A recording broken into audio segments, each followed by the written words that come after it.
met Meta Commerce, but we had an extensive phone call on Tuesday. You're going to like her.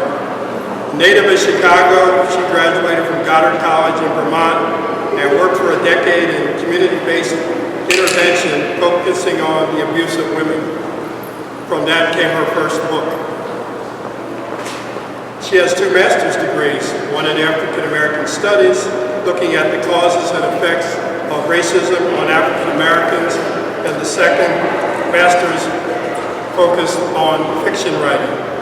She is a storyteller, as she calls it, story medicine. May I present Ms. Meta Commerce.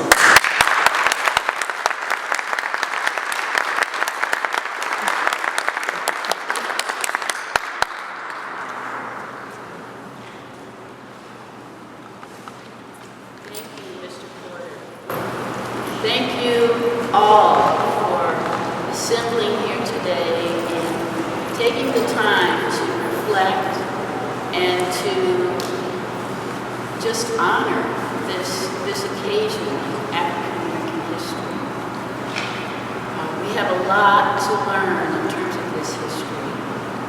And so I'm going to speak on that in a bit, but before I get into my subject, I'm very excited about being here today. As I look across the room, I see people from all over. And that in itself is exciting. I've heard about the growth. I've heard about your record, your track record. It's amazing to be able to boast those kinds of results in this kind of environment that we're in today. I think you should give yourselves a hand for that.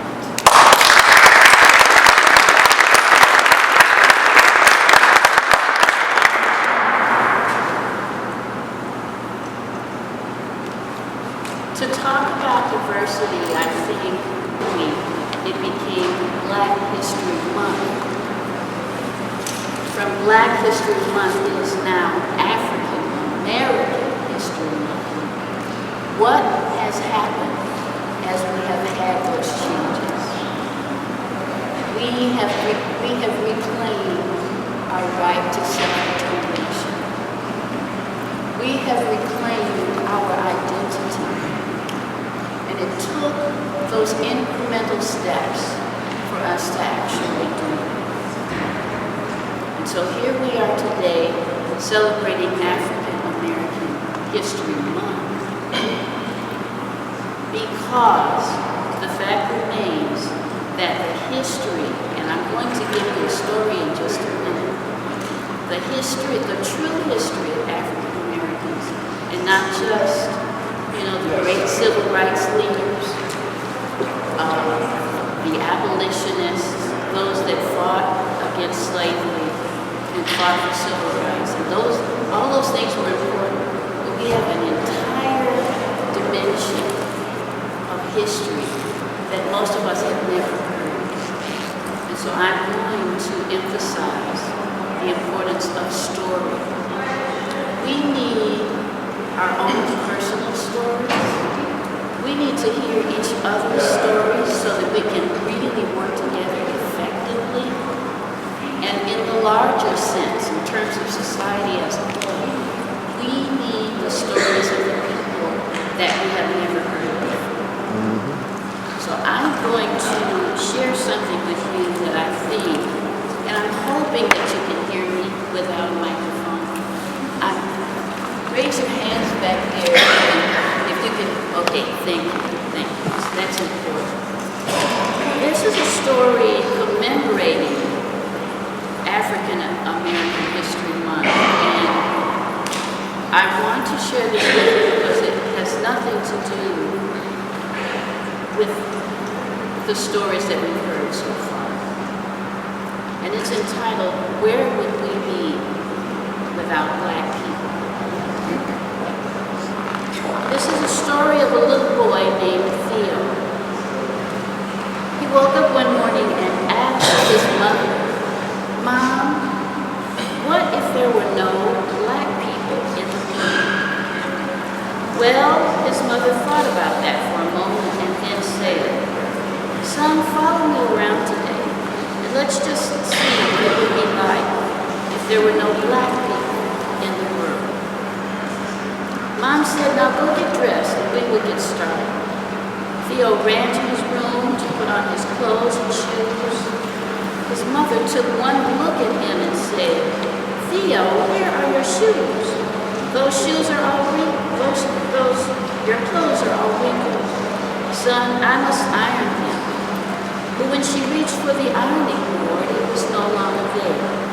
You see, Sarah Boone, a black woman, invented the ironing board. And Jan Natzlinger, a black man, invented the shoe-lasting machine.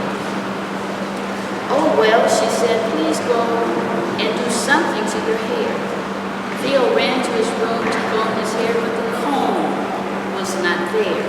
You see, Walter Salmons, a black man, invented the comb.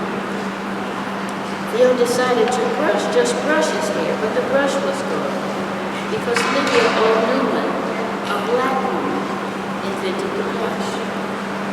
Well, this was a sight. No shoes, wrinkled clothes, hair a mess. Even Mom's hair, without the hair care inventions of Madam C.J. Walker. Well, you get the picture. Mom told Theo, then let's do our chores around the house and then take a trip to the grocery store. Theo's job was to sweep the floor. He swept, swept, and swept. When he reached for the dustpan, it was not there. You see, Lloyd P. Gray, a black man, invented the dustpan. So he swept his pile of dirt over in the corner and left it there. He then decided to mop the floor, but the mop was gone. You see, Thomas W. Stewart, a black man, invented the mop. Theo yelled to his mom, Mom, I'm not having any mop. Well, son, she said, let me finish washing these clothes, and we will prepare a list for the grocery store. When the wash finished, she went to place the clothes in the dryer, but it was not there. You see, George T. Salmon, a black man, invented the clothes dryer. Mom asked Theo to go get a pencil and some paper to prepare your list for the market. Theo ran for the paper and pencil, but noticed the pencil's lead was broken. He was out of luck because John Love, a black man, invented the pencil sharpener. Mom reached for a pen, but it was not there because William Purvis, a black man, invented the fountain pen. As a matter of fact, Lee Burridge invented the typewriting machine. And W.A. Lovett, the advanced printing press. Theo and his mother decided to head out to the market. Well, when Theo opened the door, he noticed the grass was as high as he was tall. You see, the lawnmower was invented by John Burr, a black man. They made their way over to the car and found that it just wouldn't go. You see, Richard Spikes, a black man, invented the automatic gear shift, and Joseph Gamble invented the supercharged system for internal combustion engines. They noticed that the few cars that were moving were running into each other and having wrecks because there were no traffic signals. Garrett A. Morgan, a black man, invented the traffic light. Well, it was getting late, so they walked to the market, got their groceries, and returned home. Just when they were about to put away the milk, eggs, and butter, they noticed the refrigerator was gone. You see, John Standard, a black man, invented the refrigerator. So they just left the food on the counter. By this time, Theo noticed he was getting mighty cold. Mom went to turn up the heat, and what do you know? Alice Parker, a black woman, invented the furnace. Even in the summertime, it would have been out of luck because Frederick Jones, a black man, invented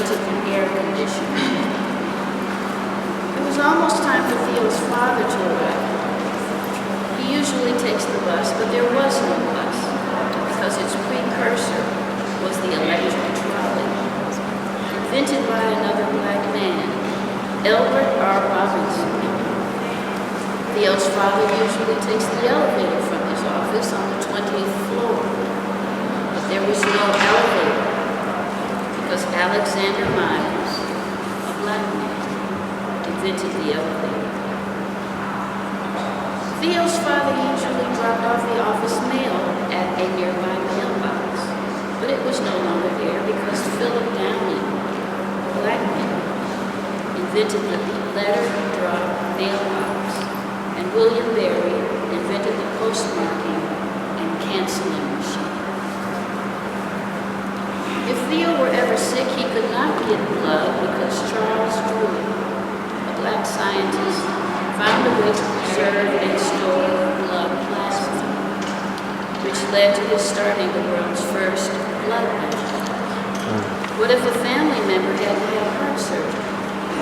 This would not be possible without Dr. Daniel Hale Williams, a black physician. He was the first to perform open heart surgery. Theo quickly learned what it would be like if there were no black people in the world. He and his mother sat at the kitchen table with their head in their hands. When the father arrived, he asked, "Why are you sitting in the dark?" Why? Because Lewis Howard Latimer, a black man, invented the filament within the light. So if you ever wonder, like Theo, where would we be without black people? It's pretty plain to see. We would all still be in the dark.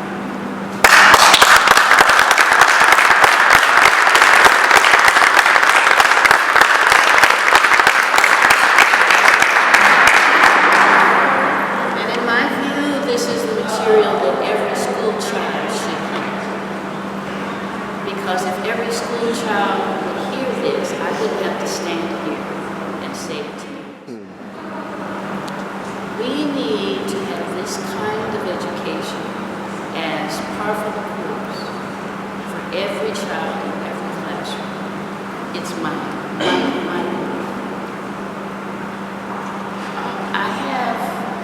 I have a poem that I wrote in response to PBS documentary that I saw in Chicago before I left. And this documentary was so beautifully done. It was about growing up in Chicago by decades. They started with the 30s, they went to the 40s, the 50s, and 60s. And they interviewed people who had been there. They had their memorabilia, they had their home movies, it was just so well done. But one thing struck me as I watched this documentary, and certainly the nostalgia, I felt that. I talked to my mom about it, I talked to some of my elders about it, and we loved it. But it was so clear, the separation and the segregation. You had people on one side talking about historic events that had taken place in the city, and on the other side talking about those same events, but everything was separate. And to this day, Chicago is still considered one of the most segregated cities in America. So once I understood that, I sat and I wrote this poem, and I closed with this. And I call it Ode to My Long-Lost Cousin.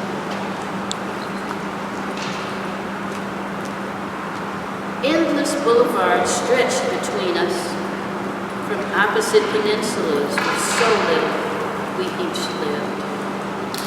On thrift store specials, 2 for penny butter cookies, day-old bread, homemade mayonnaise, and potted meat. 10 cents a can.